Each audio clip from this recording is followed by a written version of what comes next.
यदि आप सोचते हैं कि आप मेहनत बहुत करते हैं पर आप कहीं पहुंच नहीं पा रहे, तो आप सिर्फ एक गलती कर रहे हैं।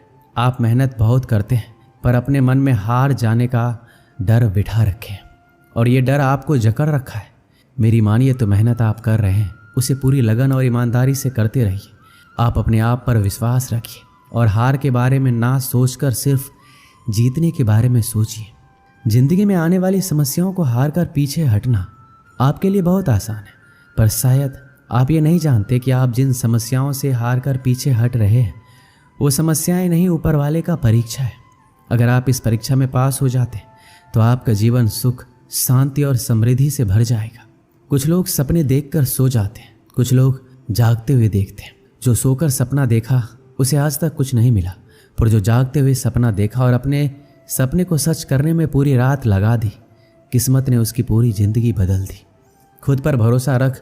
जो आदमी पूरी लगन और मेहनत से काम किया वही देर सवेर इस दुनिया में अपना नाम किया। अगर आप भी नाम कमाना चाहते हैं तो आप भी आज से दौड़ लगाना शुरू कर दीजिए। मतलब खुद पर भरोसा रखना है, पूरी लगन और मेहनत के साथ अपने काम को अंजाम दीजिए। किसी महान लक्ष्य को हासिल करने के लिए संघर्ष के रास्ते पर आपको अकेले चलना पड़ता है। जब आप लक्ष्य हासिल कर लेते हैं तो लोग आपका अनुसरण करना शुरू कर देते हैं, लोग आपके पीछे चलना शुरू कर देते हैं। किस्मत का दूसरा नाम लगन है। किसी महान लक्ष्य को हासिल करने के लिए संघर्ष के रास्ते पर आपको अकेले चलना पड़ता है, और जब आप लक्ष्य हासिल कर लेते हैं तो लोग आपका अनुसरण करना शुरू कर देते हैं, लोग आपके पीछे चलना शुरू कर देते हैं। किस्मत का दूसरा नाम लगन है। अगर आप अपने काम को पूरी लगन और मेहनत से करते हैं तो आपको कामयाब होने से कोई नहीं रोक सकता। यदि आप में मेहनत करने का लगन नहीं है तो आपको कदम कदम पर रुकावट नजर आएगी।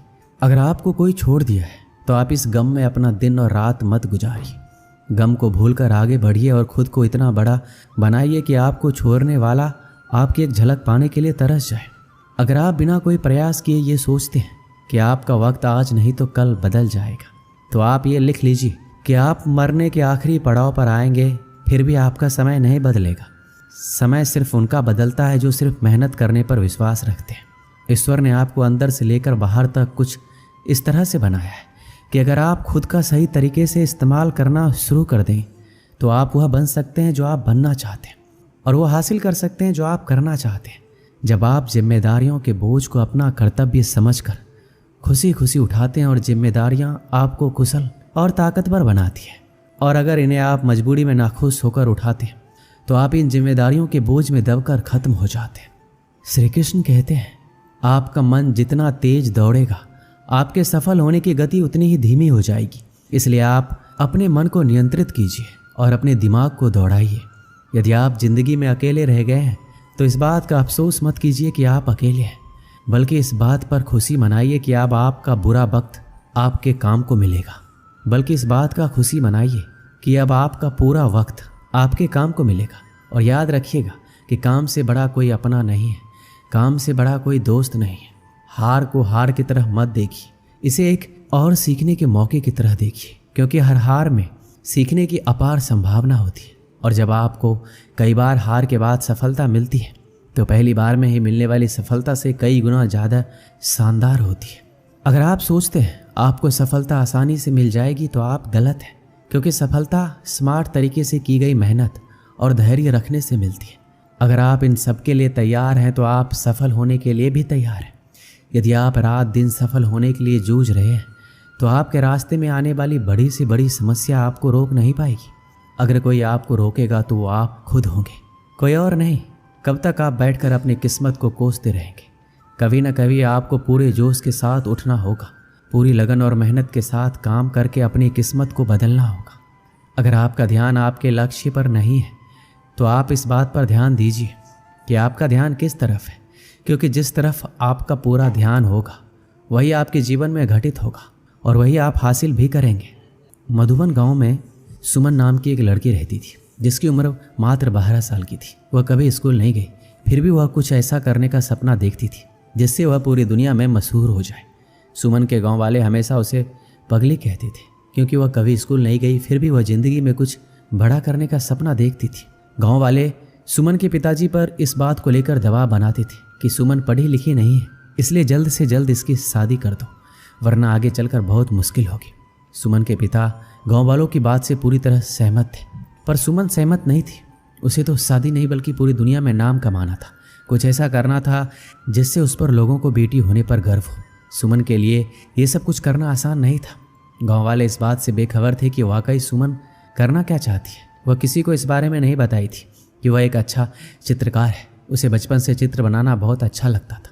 शायद यही वजह थी कि उसका मन पढ़ने में नहीं लगता था और इस वजह से वह कभी स्कूल भी नहीं गई। उसके पिताजी को चित्र बनाना अच्छा नहीं लगता था। उन्होंने कई बार सुमन के बनाए गए चित्र को आग के हवाले कर दिया था, फिर भी सुमन हार नहीं मानी। वह चित्रकारी करती गई और करती गई। जब सुमन नहीं मानी तो उसके पिताजी ने उसे उसके हाल पर छोड़ दिया। एक दिन सुमन अपने कमरे में चित्र बनाने में इतनी खोई हुई थी कि उसके पिताजी उसके पास आकर खड़े हो गए। उसे बिल्कुल एहसास नहीं हुआ। सुमन के पिताजी ने कहा, सुमन तुम नहीं मानोगी, ये बेवकूफ़ी वाला काम तुम्हारे किसी काम का नहीं आने वाला है। सुमन दुखी मन से बोली, पापा आप हमेशा मुझे नीचा क्यों गिराना चाहते हैं? मैं ज़िंदगी में कुछ करना चाहती हूँ, आप मुझे बार बार क्यों रोकते हैं? उसके पिताजी ने कहा, अगर हमें इस गांव में रहना है तो तुम्हें वही करना होगा जो गांव वाले चाहते हैं। सुमन दृढ़ संकल्प से बोली, कभी नहीं, मैं जो चाहती हूँ वही करूँगी, चाहे जो हो जाए। मुझे हराना किसी के लिए इतना आसान नहीं है। सुमन के पापा ने कहा, तुम ये नहीं चाहती ना कि मैं तुम्हारे सारे सपनों को जलाकर राख दूँ? सुमन ने कहा, पापा इंसान में इतनी ताकत कहाँ कि भगवान के दिए हुए हुनर को जलाकर राख कर दे। आपने मेरे बनाए गए चित्रों को जलाया है, मेरे हुनर को नहीं। गांव वाले ठीक कहते हैं, तुम्हारी लड़की पागल हो गई है। सुमन के पिताजी ने सख्त लहजे में कहा, इसे इलाज की ज़रूरत है। सुमन बोली, पापा आपको पता होना चाहिए कि दुनिया में जो भी बड़े काम किए हैं पागलों ने ही किए हैं और करते रहेंगे। मैं भी उन्हीं पागलों में से एक हूँ। मुझे लगता है तुम्हें समझाना बेकार है, सुमन के पिताजी ने कहा और तनकते हुए कमरे से बाहर चले गए। सुमन गांव वालों को सफल होकर दिखाना चाहती थी ताकि वो भी अपनी बेटियों को आगे बढ़ने का मौका दे और उनकी बेटियां अपने पैरों पर खड़ी हो सके। एक दिन सुमन के मन में ये विचार आया कि वह गांव में अपने बनाए गए चित्रों की प्रदर्शनी लगाएगी और गांव के 10 गांव में प्रचार प्रसार के लिए जाएगी। वो इस बारे में बात करने के लिए अपने पिताजी के पास गई। शायद उसे इस काम में किसी की मदद की आवश्यकता थी। पापा मैं आपसे कुछ कहना चाहती हूँ, सुमन ने पिताजी से कहा। शायद आपको अच्छा लगेगा कि नहीं, मैं गांव में बनाए गए चित्रों का प्रदर्शनी लगाने जा रही हूँ। सुमन ने कहा, इस प्रदर्शनी में लोगों को मेरे हुनर के बारे में पता लगेगा। वो हमें कुछ नहीं कहेंगे बल्कि मुझ पर गर्व महसूस करेंगे। सुमन के बहुत समझाने पर उसके पिताजी मान गए और सुमन और उसके पिताजी प्रदर्शनी की तैयारी में जी जान से जुट गए। सुमन के पिताजी अपने खास दोस्तों के साथ पास के 10 गाँव में प्रदर्शनी के प्रचार प्रसार करने के लिए गए और उन्होंने घर घर जाकर प्रचार प्रसार किया। सुमन खुश थी कि उनकी प्रदर्शनी देखने के लिए 10 गाँव से लोग आने वाले थे।